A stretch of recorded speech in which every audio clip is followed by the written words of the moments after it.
So pleased to welcome to the show our next guest. She's in our virtual green room right now. Her name is Lorrie Blitch, and she has such an incredible background, and she's written a fabulous book that we're going to talk about, Sapphire, A Life That Almost Wasn't. Let that pique your interest. But first, let's talk about her background. Lorrie, thanks so much for jumping on the show with us, and you have such an interesting background certainly in the healthcare business and with some other things that you've done as well. So I wanted to start there. Let's talk about that. Well, thank you, Kate, for reaching out to me to be on your show. It's quite an honor. Well, I'm a business owner for the past 20 years. I own Magellan Christian Academies. It's in the Mesa Gilbert area in Phoenix, Arizona.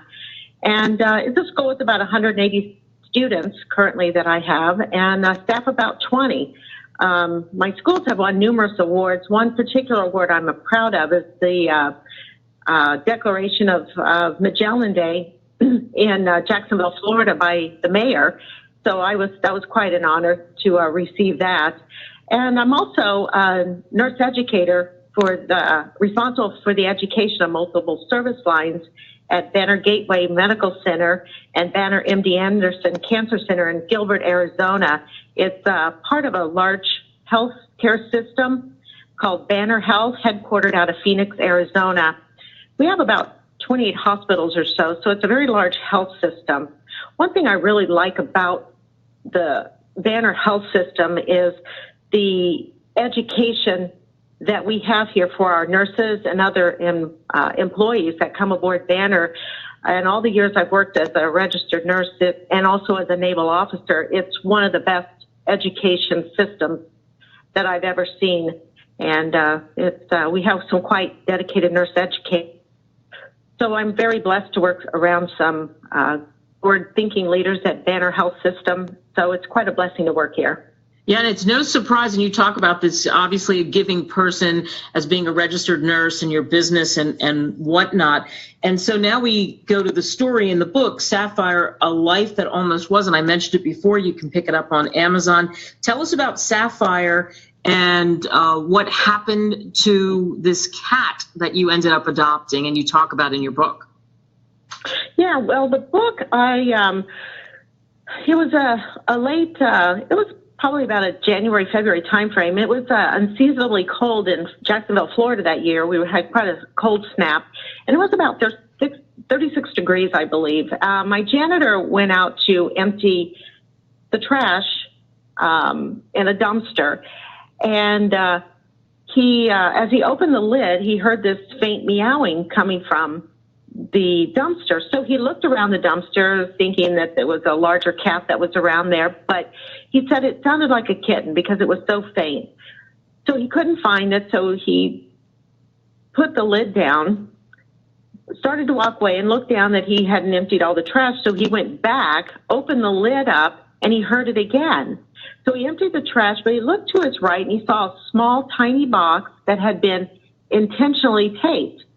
So he picked the box up, shook it gently, and he heard this meow from there. So he brought the box back into my school, and I happened to be working late with my school nurse. Her name was Nurse Sue, and we all sat down on the floor as we opened this box, and it had been taped multiple times. So we got it open, and these two tiny little kittens that had to have been born earlier in the day were in the box. They were shivering so hard. I ran into my laundry room in my school and took out small towels, heated them up in the microwave, put the cats on them. And then my school nurse took a couple of syringes. I heated up some warm milk, and we fed these cats. These cats fell asleep, stopped shivering. So we all looked at each other and said, okay, who gets them? So I said, I'll take them home. So I brought them home to my home, and little did I know that every 2 hours to every hour and a half, I was up feeding these cats and warming up towels to keep them warm. This went on for a couple of weeks. I took them to my vet the next day, and he said that he believed they would make it. And he told me they had to be fed actual formula milk, specially made for kittens. and that I had to keep them at a certain temperature. So I did that for several weeks. Then my school nurse would take them for several weeks. So she and I went back and forth for months with this, taking care of these cats. And then they got to the point where they needed to be spayed and neutered, which I had done, and I had all their immunizations. And one of my employees came to me and she said, "Miss Blitch, I'd really love to have one of these cats." And I said, "You have to promise to keep it for its life. You have to promise to keep it in your home. I don't want it running free because, cats like to get out into the road and they get hit." She said, "That's fine." So she took that cat. Then nobody wanted Sapphire at that point. So Sapphire was home with me, and I was in another room, and I kept hearing her hitting walls and furniture. So I went in there, I picked her up, and I took my fingers and I put them in front of her eyes, and she would not blink. But then again, she didn't really have eyelids. So I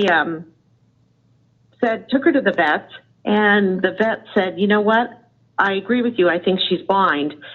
So I had to read up a lot on taking care of a blind cat and the things that I needed to do. But that has not been her limitation whatsoever. This cat is amazing. Nobody would adopt her because she's blind, so then I decided to keep her.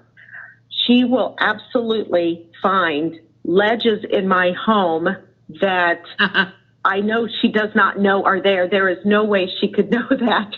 And I had her out on the lanai one night, and there was a fly, and you could see her intently listening to this fly. She reaches out with her two front paws and captures this fly in her two front paws. I can move her food from one side of the house to the other side, and she'll find it. So she is an amazing cat. Her life is amazing. And just to watch her every day.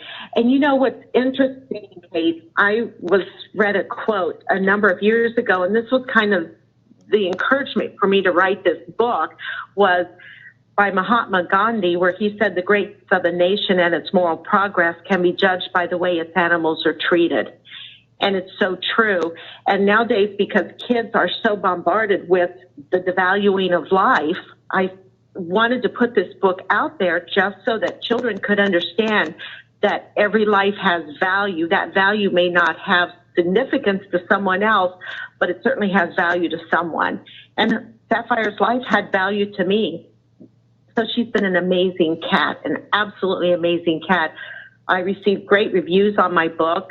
I'm currently writing a sequel to her book, talking a little bit about the surgery that we had to do to her eyes because she didn't have eyelids. I take her to the vet, and the vet said, "Well, I'm not sure what to do about eyelids." I said, "Well, she's got to have something. She's got to close them." So I said, "How about taking some tissue from her abdomen and let's create some eyelids?" So that's what he did. So she has quasi-functioning eyelids, but at least they're functioning where she can close her eyes. So, like I said, her life has value, and she's been an amazing cat for me. Wow. Absolutely Wow. amazing. What a story. And again, I want to tell everyone to go to Amazon, pick up the book, Sapphire, A Life That Almost Wasn't. And that's a perfect title for this because, as you mentioned, Lorrie, that you want children to know that all life has value and not to just abandon that. I think that's a beautiful sentiment. We have a couple of minutes left, and you nailed that equation of why get the book. But I would say it's not just for children, and I hope that this message spreads to even broader and beyond that. What do you hope the ultimate takeaway is besides that for people who read the book?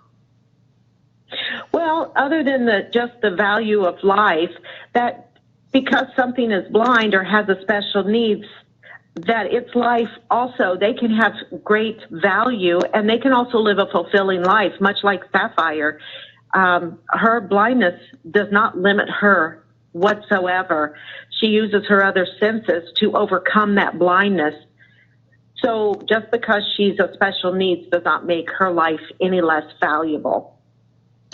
So well said. And I hope so many people listen to this and also understand the value of cats. You and I mentioned that sometimes I think cats, because there might be a little bit of a preference for dogs, get neglected. And obviously Sapphire is incredibly, incredibly special. Tell us more about Sapphire. How old is Sapphire?